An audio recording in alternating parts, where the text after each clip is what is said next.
Assalamualaikum warahmatullahi wabarakatuh. Hari ini hari Rabu, 9 Disember 2020. Tugasan pada hari ini menonton YouTube yang cikgu sediakan. Tajuk pada hari ini ialah data. Kemudian apabila selesai menonton YouTube ni, sila jawab buku aktiviti daripada muka surat 147 hingga 154. Perkara pertama yang kita pelajari dalam tajuk data ialah bagaimana kita mengumpul, mengelas dan menyusun data serta mengenali gundalan. Okey, kalau dilihat dalam gambar yang cikgu tunjukkan, terdapat kumpulan objek dalam bentuk segi empat tepat, segi empat sama, segitiga dan bulatan yang tidak tersusun. Jadi, apa yang kita akan lakukan ialah daripada gambar tersebut, kita merekod bilangan objek tersebut. Sama ada dalam bentuk nombor atau dalam bentuk gundalan. Jadi apabila kita merekod, kita lihat jadual itu betul-betul.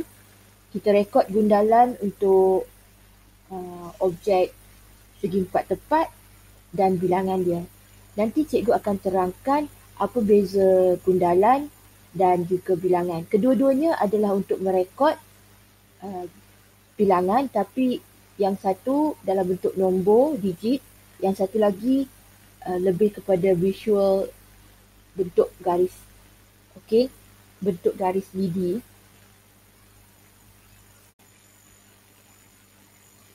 Okey, inilah dia jawapan setelah kita isi data. Kalau kita lihat ya, bilangan segi empat sama, segi empat tepat 4, segitiga 4, bulatan 5, segi empat sama 6. Jadi bagaimana nak bentuk gundalan tu? Gundalan tu dalam bentuk garis seperti lidi, 5. Jadi 4 mencacang, kemudian satu lidi tu di tengah. Jadi satu kumpulan nilainya adalah 5. Jadi kalau kamu tengok kalau ada 4 bilangannya jadi 4 lidi. Kalau 5 kamu nampak 4 lidi mencacang dan satu lidi menyerong di tengah-tengah. Dan bila lebih macam dalam segi empat sama tu, nilai dia 6. So kamu nampak 5 dan kemudian ada satu lidi. Jadi 5 tambah 1 sama dengan 6.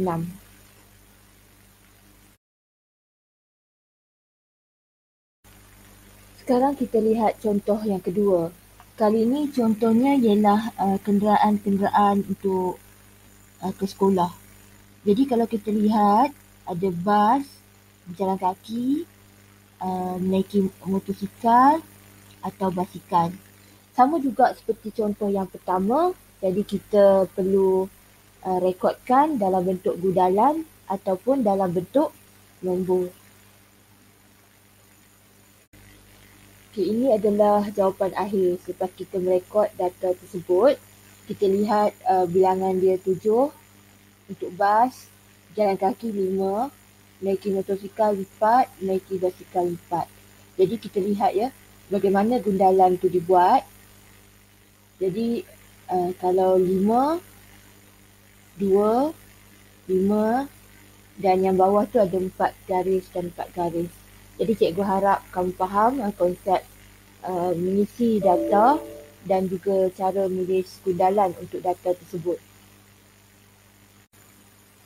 Okey, kita lihat sekarang pada satu lagi subtajuk untuk data, iaitu perkaitan antara piktograf, carta palang dan carta pai.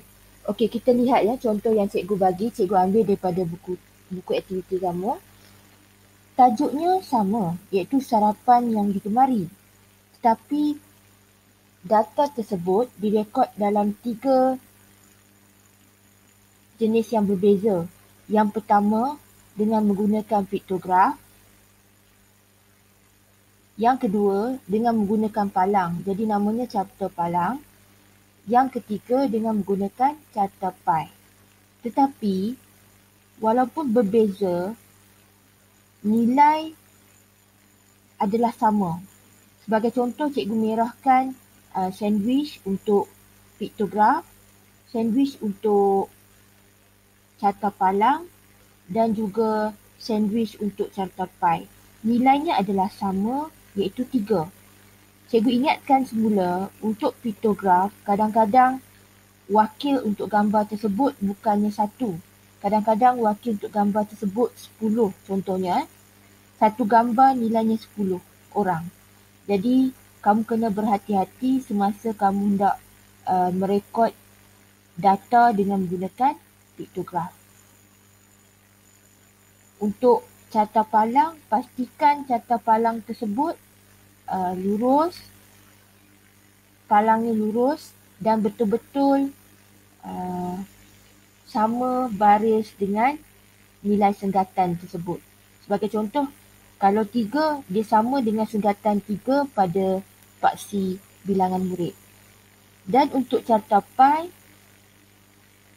pecahan carta tu mestilah betul-betul sama dengan nilai. Sebagai contoh, kalau kita tengok nasi lemak pada carta pi, dia punya pecahan adalah besar. Ini kerana kalau dibandingkan ke semua sarapan tersebut, pecahan untuk nasi lemak adalah yang paling besar. Okey, kita lihat sekarang apa penerangan yang lebih detail tentang carta palang, carta piktograf dan carta pi. Yang pertama, tajuk adalah sama bagi piktograf, carta palang dan carta pi. Tajuknya ialah sarapan yang digemari. Kedua, simbol dalam segitiga dalam piktograf dan satu senggatan dalam carta palang mewakili satu orang. Dan kalau kita lihat, simbol segitiga yang paling sedikit, palang yang paling pendek dan bahagian pi yang paling sedikit ialah bubur nasi. Maksudnya di antara kelima-lima itu, bubur nasi yang paling tidak digemari. Dan seterusnya, sarapan yang paling digemari. Kita tengok pada piktograf, daripada carta palang ataupun carta pi, kita tahu sarapan yang paling digemari ialah nasi lemak.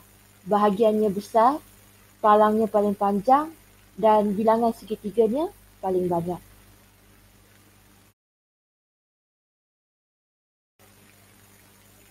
Cikgu harap kamu semua dapat faham tajuk data. So, selamat belajar dan seterusnya apa yang kamu buat selepas habis menonton YouTube ini ialah kamu menjawab soalan data dalam buku aktiviti daripada muka surat 147 hingga 154. Okey, bye-bye. Jumpa lagi minggu depan.